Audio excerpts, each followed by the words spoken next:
আসসালামু আলাইকুম। আজকে আমরা কুমিল্লা বোর্ড 2024-এ আসা এমসিকিউ প্রশ্নটি সমাধান করব। চলুন শুরু করি। প্রশ্ন নম্বর 1, কট theta minus 30 degree equal to 1/√3 দেওয়া আছে, তাহলে সাইন থিটা ইকুয়াল টু কত হবে? আমরা প্রথমে থিটা এর মান বের করে নেব, তারপর সাইন থিটায় বসিয়ে দেব। দেওয়া আছে cot theta minus 30 degree equal to 1/√3।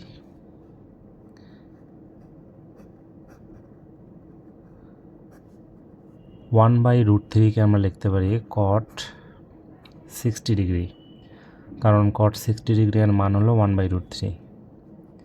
দুই দিক থেকে cot ফাংশন আউট হয়ে যায়, থাকে হলো theta minus 30 degree equal to 60 degree, অতএব থিটা ইকুয়াল টু 90 ডিগ্রি। তাহলে থিটার মান সাইন থিটায় বসিয়ে দেই। সাইন 90 ডিগ্রির মান হলো 1, তাহলে আমাদের অ্যান্সার হলো গ। প্রশ্ন 2, সূর্যের উন্নতি কোণ 60 ডিগ্রি হলে 6√3 মিটার দৈর্ঘ্যের একটি খুঁটির ছায়ার দৈর্ঘ্য কত হবে? এটা হলো একটা খুঁটি, এর দৈর্ঘ্য হলো 6√3।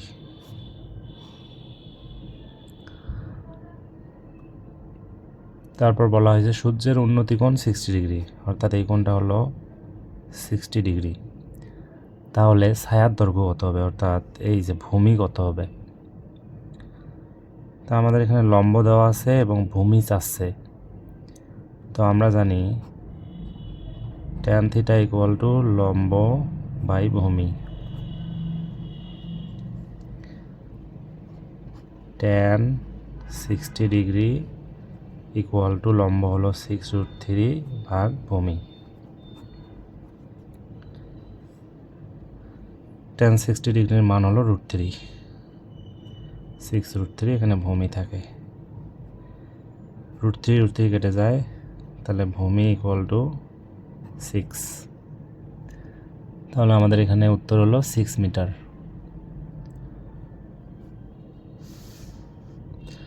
প্রশ্ন 3, এ বি সি ডি ক্রমিক সমানুপাতিক হলে নিচের কোনটি সঠিক?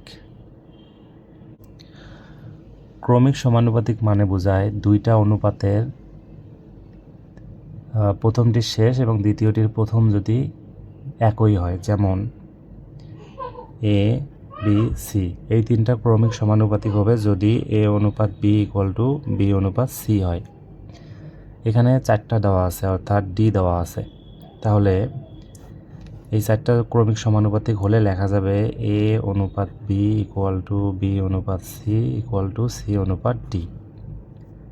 ঠিক আছে, ক্রমিক সমানুপাতিক মানে হলো দুইটা অনুপাতের প্রথমটার দ্বিতীয় এবং দ্বিতীয়টার প্রথম যদি একই হয়, তাহলে এদেরকে বলা হয় ক্রমিক সমানুপাতিক। তাহলে আমরা এখন অপশনগুলো টেস্ট করে দেখব। প্রথম অপশন হলো, এটাকে আমরা ভাগ আকারে লিখে নিই আগে, A by B, B by C, C by D. 1 number option হলো C square equal to BD. তাহলে আমরা এই দুইটাই দেখি, যদি আর গুণ করি তাহলে হয় C square equal to BD. 1 number option ঠিক আছে। 2 নম্বর অপশন, এ অনুপাত বি, এখানে ডাবল ক্লোন দেওয়া আছে মানে সমান, তো এ অনুপাত বি ইকুয়াল টু সি অনুপাত ডি, এই যে সি অনুপাত ডি লেখা যায়, সি অনুপাত ডি। 2 নম্বর অপশনও ঠিক আছে। 3 নম্বর অপশন হলো A D equal to BC. তাহলে এইটা এবং এইটা, এই দুইটার মধ্যে যদি আর গুণ করি তাহলে আসতেছে এ আর ডি গুণ করলে A D equal to BC. দেখা যাচ্ছে 3টা অপশনে ঠিক আছে, তাহলে আমাদের উত্তর হবে ঘ। প্রশ্ন 4, দুইটা সমীকরণ দেওয়া আছে, এ প্লাস বি এর মান বের করতে হবে। সমীকরণ দেওয়া আছে হলো twice A minus B equal to 8, আরেকটা হলো A minus twice B equal to 4। আচ্ছা, আমাদের উপরে টোয়াইস এ আছে আর নিচে আছে এ, আমরা এটাকে 2 দিয়ে গুণ করি, তাহলে আসে twice A minus 4b equal to 8। এখন এই সমীকরণটা এবং এই সমীকরণটা যদি বিয়োগ করি তাহলে চিহ্ন চেঞ্জ হয়ে যায়, এটা কেটে যায়। তাহলে উপরে থাকে -b, এখানে থাকে +4b, এইদিকে থাকে 8 - 8, এখানে থাকে হলো 3b = 0, অতএব b = 0। b এর মান 1 নঙে বসিয়ে দেই, টোয়াইসে -0 = 8, অতএব a = আসতেছে 2, দিকে গিয়ে ভাগ হয় 4। তাহলে a + b অর্থাৎ 4 + 0 = 4। 4 হলো আমাদের অ্যান্সার। প্রশ্ন 5, একটা ধারা দেওয়া আছে, ধারাটার পদ সংখ্যা কত সেটা বের করতে হবে। আমি এর আগের প্রশ্নগুলো সমাধান করতেও আমি একটি বিষয় জানিয়েছি, সেটা হলো ধারার অঙ্ক থাকলে প্রথমে দেখতে হবে এটা কি ধারা, গুণোত্তর নাকি সমান্তর। তো আমরা টেস্ট করি, প্রথমটি দিয়ে দ্বিতীয়টিকে ভাগ করি, 6 দিয়ে 12কে ভাগ করলে আসতেছে, প্রথমে ধারাটা লিখে নেই,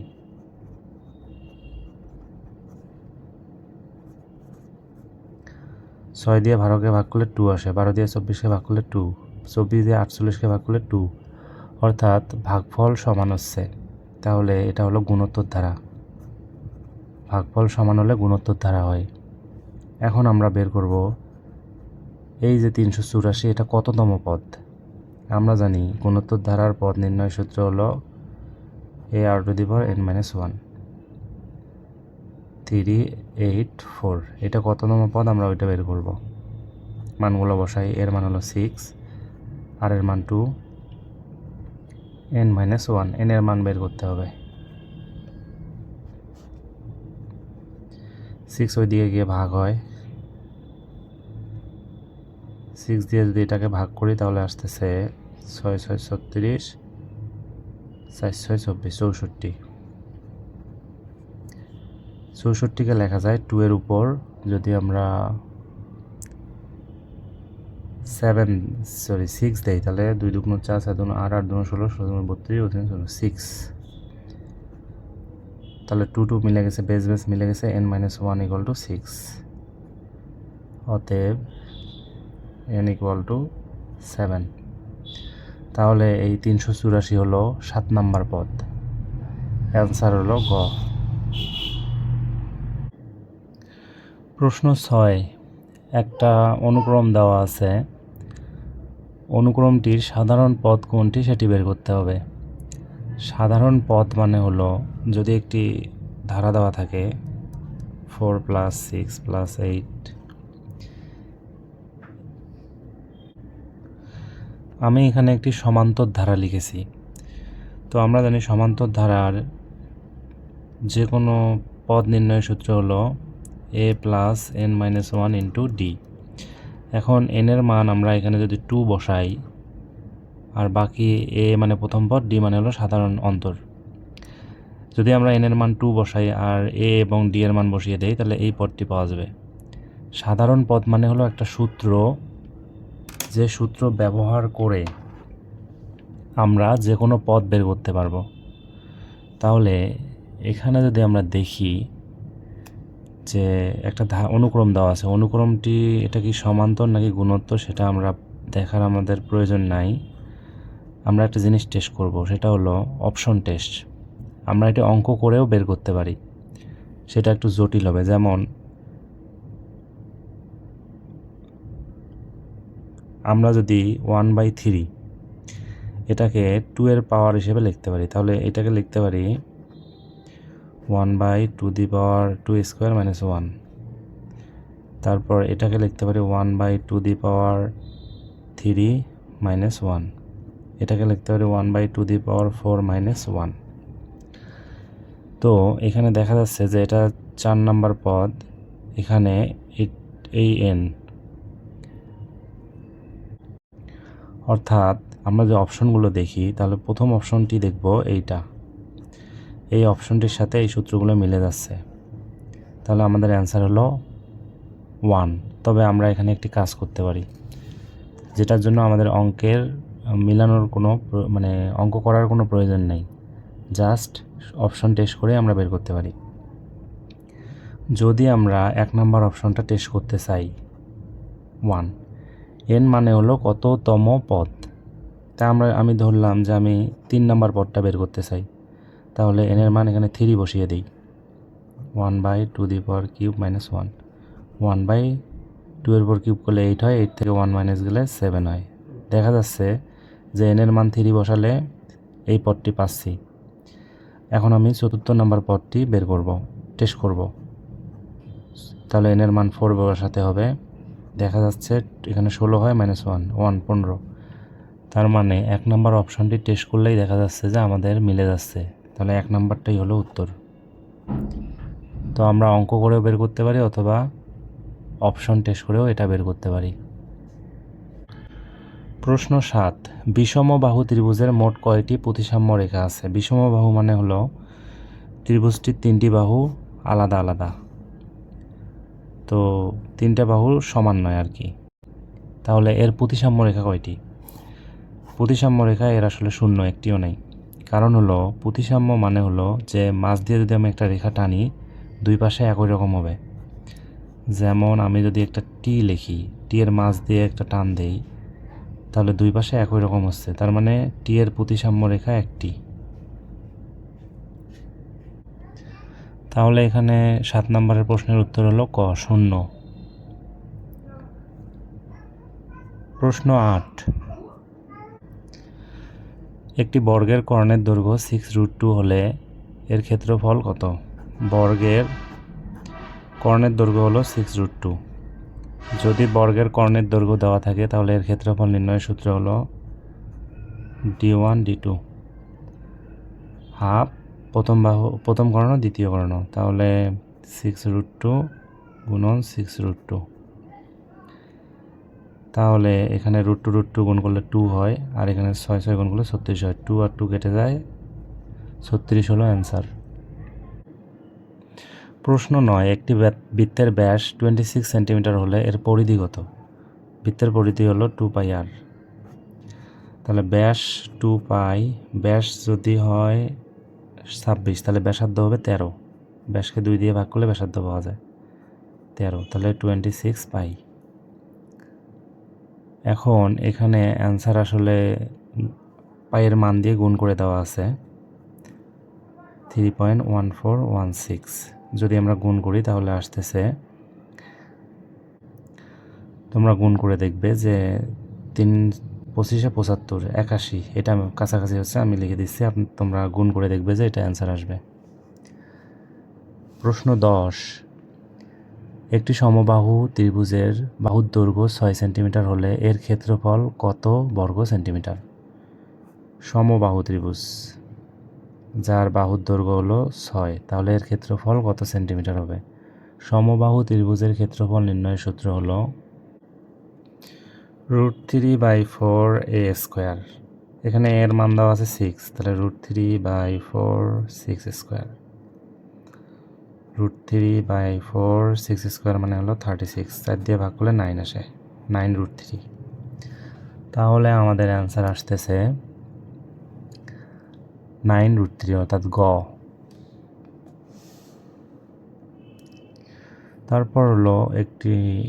তারপর 11 নম্বর প্রশ্ন, নিচের কোনটি অবিচ্ছিন্ন চলক?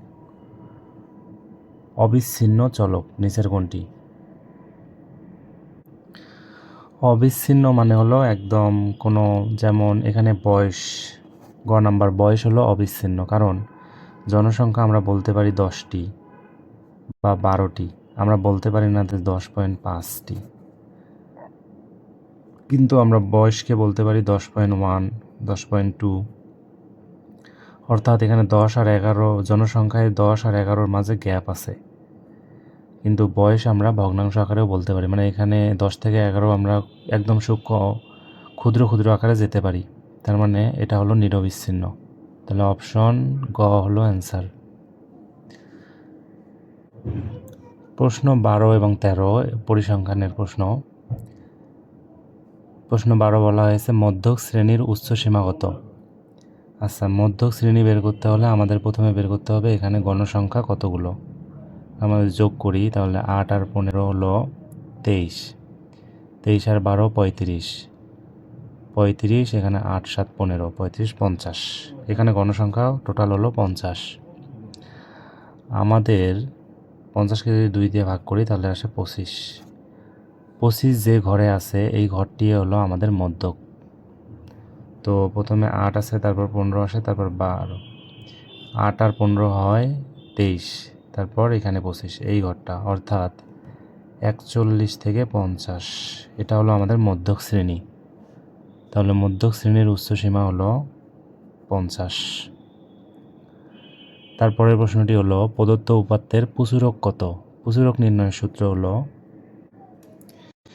প্রচুরক equal to L plus F1 plus F2 গুণন এইচ। তো এখন আমাদের যেটা করতে হবে সেটা হলো প্রচুরক শ্রেণীটা নির্ণয় করে নিতে হবে। প্রচুরক যে শ্রেণীতে গণসংখ্যা সব থেকে বেশি আছে ওটাই হলো প্রচুরক। তো এখানে 15 হলো সব থেকে বেশি, তাহলে 31 থেকে 40 হলো আমাদের প্রচুরক শ্রেণীর শ্রেণীব্যক্তি। তাহলে এল মানে হলো প্রচুরক শ্রেণীর নিম্নসীমা 31 প্লাস F1 মানে হলো প্রচুরক শ্রেণীতে যে গণসংখ্যা সেটা থেকে পূর্বের গণসংখ্যা বাদ দিতে হবে। 15 থেকে 8 বাদ দিলে 7 আসতেছে।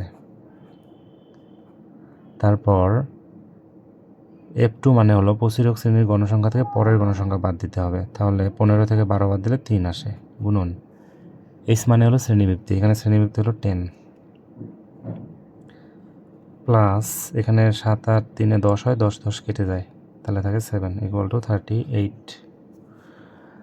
অর্থাৎ ক হলো আমাদের উত্তর। প্রশ্ন 14, দুইটি সংখ্যার অনুপাত 7:5, এদের গসাগু 4 হলে সংখ্যা দুইটির অন্তরফল কত? অন্তরফল মানে বিয়োগফল। 7:5 হলো সংখ্যা দুইটির অনুপাত, আর 4 হলো গসাগু। গসাগু দিয়ে অনুপাতকে গুণ করলে সংখ্যাগুলো পাওয়া যায়। তাহলে প্রথম সংখ্যা হলো 4 7 28, পরের সংখ্যাটি হলো 4 5 20, এদের অন্তরফল হলো 8। প্রশ্ন 15, সমবাহু ত্রিভুজের একটি বাহুকে উভয় দিকে বর্ধিত করলে উৎপন্ন বহিস্থ কোণদ্বয়ের যোগফল কত? সমবাহু, তিনটা বাহু যদি সমান হয় তাহলে এদের অ্যাঙ্গেল হলো 60 ডিগ্রি করে। তা কোনো এখানে বলছে যে একটি বাহুকে উভয় দিকে যদি বর্ধিত করা হয় উৎপন্ন বহিস্থ কোণদ্বয়ের যোগফল কত? অর্থাৎ এখানে একটা কোণ উৎপন্ন হয়, এখানে একটা কোণ উৎপন্ন হয়, তাহলে বলছে যে এই কোণটা আর এই কোণটার যোগফল কত? এখানে দেখো যে এটা একটা সরল রেখা, এখানে 60 ডিগ্রি গেলে টোটাল কোণ 180 ডিগ্রি হয়, 60 ডিগ্রি গেলে এখানে 120 ডিগ্রি থাকে, এখানে 120, তাহলে 240 হলো উত্তর। তারপর বলছে নিচের কোনটি অমূলদ সংখ্যা? অমূলদ সংখ্যা মানে হলো যার শেষ নেই, চলতেই থাকে। কিন্তু একটা আছে যদি একদম সেম জিনিস আসতে থাকে তাহলে আমরা এটাকে পৌনঃপুনিক আকারে লিখতে পারি। এটা হলো পৌনঃপুনিক আকারে লেখা গেলে ওটা কিন্তু অমূলদ সংখ্যা হবে না, মূলদ সংখ্যা হবে, অর্থাৎ 0.2 পৌনঃপুনিক, এটা মূলদ সংখ্যা। অমূলদ হলো যেটাকে, তো এখানে যে অপশনগুলো আছে আমরা যদি টেস্ট করি দেখব 1 নাম্বার তো মূলদ হচ্ছে, 2 নাম্বার 9-এর উপর রুট করলে 3 হয়, এখানে 4 হয়, তার মানে ভগ্নাংশ আকারে লেখা গেলে সেটা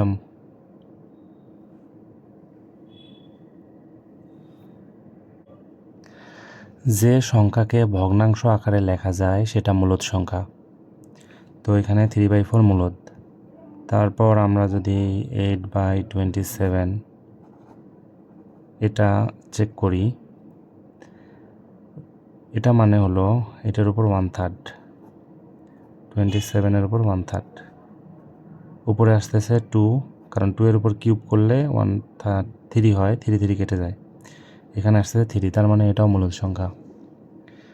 সর্বশেষ হলো 5/√3, এটা হলো অমূলদ, কারণ রুটের ভিতর যদি মৌলিক সংখ্যা থাকে তাহলে ওটা অমূলদ সংখ্যা হয়, যেমন 2, 5, 7 এগুলো থাকলে অমূলদ সংখ্যা হয়। তো আমরা এখানে চেক না করে ডাইরেক্ট আমরা ঘ নাম্বার অ্যান্সার করতে পারতাম, কারণ সেখানে মৌলিক সংখ্যার উপরে রুট আছে। তারপর প্রশ্ন নাম্বার 17, একটা সেট দেওয়া আছে তালিকা পদ্ধতিতে, সেট গঠন পদ্ধতিতে দেওয়া আছে, তালিকা পদ্ধতিতে প্রকাশ করতে হবে। X belongs to n 5 7, x মৌলিক সংখ্যা। তিনটা এখানে অপশন দেওয়া আছে, এই তিনটা অপশন টেস্ট করে দেখতে হবে আমাদের অ্যান্সার কোনটা আসে। এক্স বিলংস টু n মানে হলো এক্সের মানগুলো হবে মৌলিক সংখ্যা, স্বাভাবিক সংখ্যা, মানে ভগ্নাংশ হবে না, নেগেটিভ হবে না। 3 4 5 6 7 8 ডট ডট ডট চলতেই থাকবে। 2 নম্বর অপশন টেস্ট করি। বলছে এক্সের মান 5-এর থেকে ছোট হবে, 7-এর থেকেও 5-এর থেকে বড় হবে, 7-এর থেকে ছোট হবে। তাহলে এখানে 5-এর থেকে বড় আছে 6 এবং 7-এর থেকে ছোট ওইটাই 6, একটাই আসে। তারপরের অপশন আবার টেস্ট করতে হবে, এক্স মৌলিক সংখ্যা, 6 মৌলিক সংখ্যা নয়। তার মানে এটা অপশন টেস্ট মানে মানতেছে না। তাহলে আমাদের এই সেট আসতেছে 0, মানে কোনো সংখ্যা নাই। তাহলে আমাদের উত্তর হবে এটাকে লেখা যায় এইভাবে, ফাই আকারে। তাহলে 1 নাম্বার হলো আমাদের উত্তর। প্রশ্ন 18, একটি সামান্তরিক আঁকতে কতটি নিরপেক্ষ উপাত্তের প্রয়োজন? একটি আয়ত অথবা চতুর্ভুজ আঁকতে মোট 5টি জিনিসের প্রয়োজন হয়, কিন্তু আমরা যদি সামান্তরিক দেখব যে এর বিপরীত বাহুগুলো সমান। তো যদি আমরা 1টা 2টা এই 2টা জেনে যাই, তাহলে আমাদের 4টা তথ্য জানা হচ্ছে, আর একটা তথ্য দরকার। যদি আমরা কর্ণ বা একটা কোণ জানি, তাহলে আমরা সামান্তরিক অঙ্কন করতে পারবো। তাহলে আমাদের সামান্তরিক অঙ্কন করতে 3টা জিনিস দরকার। তারপরের প্রশ্ন, f(x) = একটা সমীকরণ দেওয়া আছে, বলা হয়েছে যে f(x) = 0 হলে x = কত? তাহলে f(x) = 0, f(x) এর মান বসায় দিই, x² - 5x + 6 = 0। এটা এখন মিডল টার্ম করলে আমরা অ্যান্সার পেয়ে যাব। আমরা অপশন টেস্ট করতে পারি, অর্থাৎ ক, খ, গ, ঘ এই অপশনগুলো এখানে x এর মান বসিয়ে দেখব কোনটার কারণে 0 হয়। ঠিক আছে, তো আমরা যদি এখানে 2 বসাই, তাহলে আসতেছে 4 - 10 + 6 = 0। 1 নম্বর অপশনে আবার 3 আছে, যদি 3 বসাই তাহলে আসতেছে 9 15 + 6 = 0। তাহলে এটাও 0 হয়ে যাচ্ছে, এটাও 0। তার মানে 1 নম্বর অপশনটি হলো সঠিক। যদি অপশন টেস্ট না করো তাহলে মিডল টার্ম করে অ্যান্সার বের করে দিলেই হবে। এটা যদি মিডল টার্ম করি, -2x + 6 = 0, x কমন নিলে x - 3, -2 কমন নিলে x - 3 = 0, x - 2 x - 3 = 0।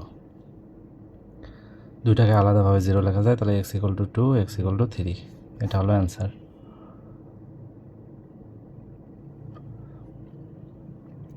প্রশ্ন 20, x² + y² = 9, তাহলে xy = 3।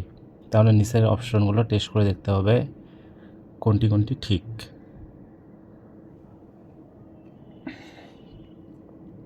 1 নম্বর অপশনটি টেস্ট করি, লেফট হ্যান্ড সাইড দেখি left hand side = right hand side হয় কিনা। এখানে দেওয়া আছে x² + y² = 9, তাহলে লিখতে পারি a² - 2xy + y²।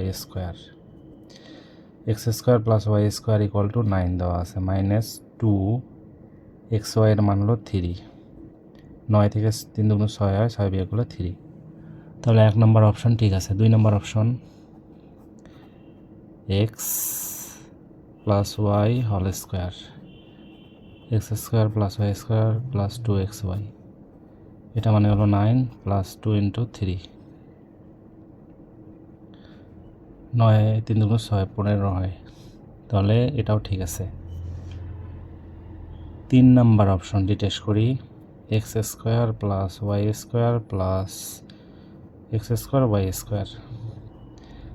x² + y² মানে 9, এক্স ওয়াই মানে হলো 3 তার উপর স্কোয়ার, 3 3 9 18, তাই না? 3 নম্বর 3টি অপশনই ঠিক, তাহলে আমাদের অ্যান্সার হবে ঘ। প্রশ্ন 21, কোনো সমকোণী ত্রিভুজের অতিভুজ 13 এবং ভূমি 12 সেন্টিমিটার হলে এর ক্ষেত্রফল কত সেন্টিমিটার? অতিভুজ 13, সমকোণী ত্রিভুজ, ভূমি হলো 12, তাহলে এটার ক্ষেত্রফল কত? আমরা জানি ত্রিভুজের ক্ষেত্রফল হলো হাফ ইন্টু ভূমি গুণন উচ্চতা। ভূমি হলো 12, উচ্চতা জানা নেই, উচ্চতা বের করে নিই পিথাগোরাসের সূত্র দিয়ে। অতিভুজ স্কোয়ার ইকুয়াল টু ভূমি স্কোয়ার প্লাস লম্ব স্কোয়ার। 13 স্কোয়ার হয় 169 মাইনাস 8 12 144 ইকুয়াল টু লম্ব স্কোয়ার। এখানে 169 থেকে 144 বাদ দিলে আসেছে 25, এদিকে লম্ব স্কোয়ার, স্কোয়ারটা এদিকে আসলে 5 হয়, তাহলে উচ্চতা হলো 5। 6 5 6 30, 30 হলো আমাদের উত্তর। তারপর 0.0305 এর সাধারণ লগের পূর্ণক কত? ক্যালকুলেটরে লগ দিয়ে যদি এই সংখ্যাটিকে চাপা হয় তাহলে আসে হলো -2.4843। তাহলে এখানে লগের সাধারণ লগের পূর্ণক হচ্ছে -2, এটাকে লেখা হয় 2 তার উপর বার দিয়ে, তাহলে আমাদের অ্যান্সার হচ্ছে গ। তারপরের প্রশ্ন হলো লগ 625 - 2 log 5 ইকুয়াল টু কত? ক্যালকুলেটরে চাপেও আমরা অ্যান্সার করতে পারি, অথবা এটাকে আমরা এইভাবে লিখতে পারি 5। এটাকে আমরা ক্যালকুলেশন করলে পাই লগ 625 - 2 ওইদিকে গিয়ে 5-এর উপর স্কোয়ার হয়, log 625 - log 25। এভাবে মাইনাস থাকলে আমরা লিখতে পারি log 625 ভাগ 25, এটা সূত্র। লগ কাটাকাটি করা যায়, 25 দিয়ে কাটা যায়, 25 লগ 25কে লেখা যায় 5 স্কোয়ার। তারপর সরি, এখানে আর ক্যালকুলেশন করার প্রয়োজন নেই, এই লগ 25 হলো অ্যান্সার। প্রশ্ন 24, কোন CAD এর মান কত? একটা চিত্র দেওয়া আছে,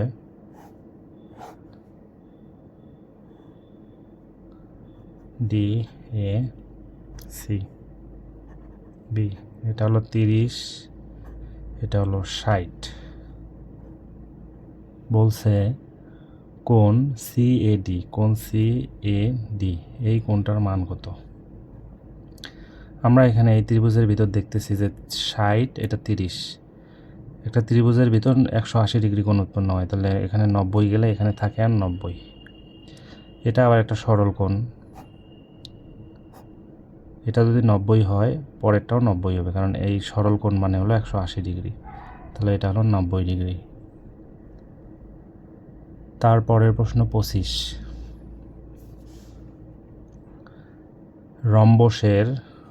একটা রম্বসের 3টা অপশন টেস্ট করতে হবে। সন্নিহিত বাহুগুলো পরস্পর সমান, সন্নিহিত মানে পাশাপাশি বাহুগুলো, তাহলে এই বাহুটা সমান, তাহলে পাশাপাশি বাহুগুলো সমান, ঠিক আছে। 2 নম্বর অপশন হলো সন্নিহিত কোণগুলো পরস্পর সম্পূরক। এই যে পাশাপাশি যে কোণ আছে এটা হলো সন্নিহিত কোণ বলা হয়, পাশাপাশি কোণ। এটা আর এটা পরস্পর সম্পূরক মানে হলো 180 ডিগ্রি, আর পূরক মানে 90 ডিগ্রি, তাহলে এই কোণটা আর এই কোণটা 180 ডিগ্রি হবে, কারণ এই দিকে যদি আমরা বাড়াই এই কোণটা আর এই কোণটা সমান, তাহলে এটা আর এটা মিলে 180 হবে, এটাও সত্যি। 3 নম্বর হলো কর্ণদ্বয় পরস্পরকে সমকোণে সমদ্বিখণ্ডিত করে। এখানে যদি কর্ণটা নিই, তাহলে পরস্পরকে সমকোণে সমদ্বিখণ্ডিত করে, অর্থাৎ একটা কর্ণ আরেকটা কর্ণের মধ্য দিয়ে যায়, এটা সত্যি। এবং আরেকটা কথা বলছে যে সমকোণে মানে হলো 90 ডিগ্রি অ্যাঙ্গেলে, এটাও সত্যি। রম্বসের দুইটা কর্ণ একে অপরকে সমকোণে সমদ্বিখণ্ডিত করে, এটা ট্রু। তাহলে অপশন হচ্ছে ঘ।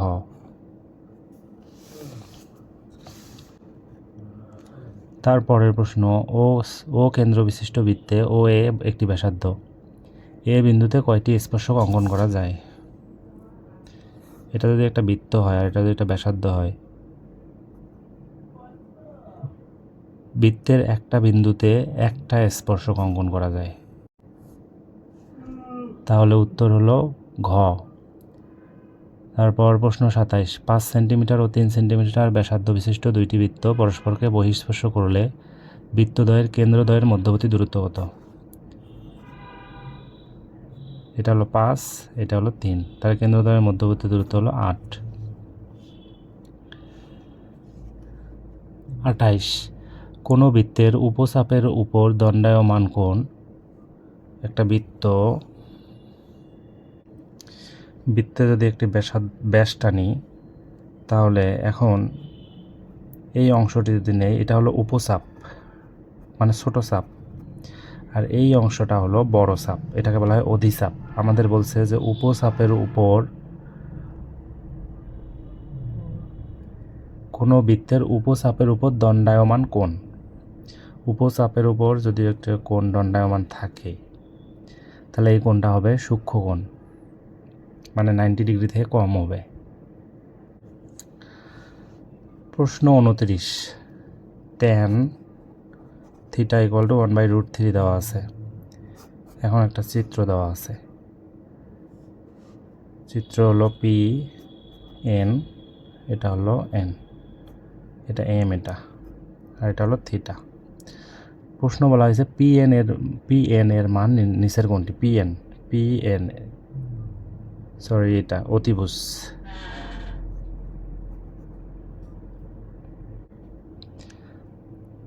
আমাদের এখানে দেওয়া আছে tan থিটা ইকুয়াল টু 1/√3।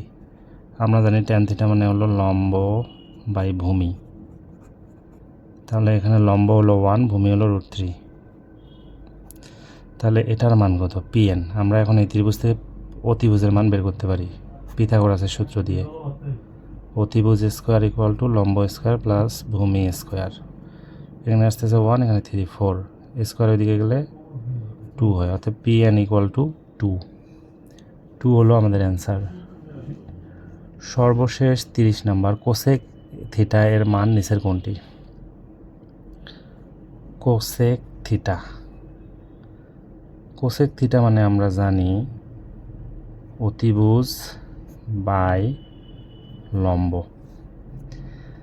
তাহলে আমরা অতিভুজ এখানে হলো 2, লম্ব হলো 1, অ্যান্সার আসতেছে 2। তাহলে কোসেক থিটা এর মান হলো 2। ধন্যবাদ। যদি কোনো প্রশ্ন বুঝতে অসুবিধা হয় অবশ্যই কমেন্টে জানাবা।